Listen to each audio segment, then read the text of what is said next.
How to mute someone on Instagram. Hey everyone, welcome back to Tech Talks.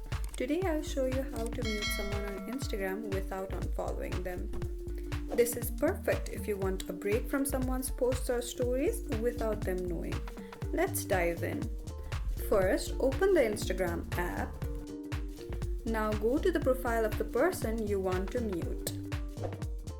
Now tap on the following button at the top of their profile. You'll see a few options pop up. Here you'll find the mute option. Tap it and you can choose to mute either posts, stories, notes, or even notes and posts and reels. This way their updates won't appear in your feed, but you'll still be following them. And that's it. Now you know how to mute someone on Instagram without them knowing. If this video helped you, don't forget to like, subscribe, and hit the bell icon for more tech tips. See you in the next one.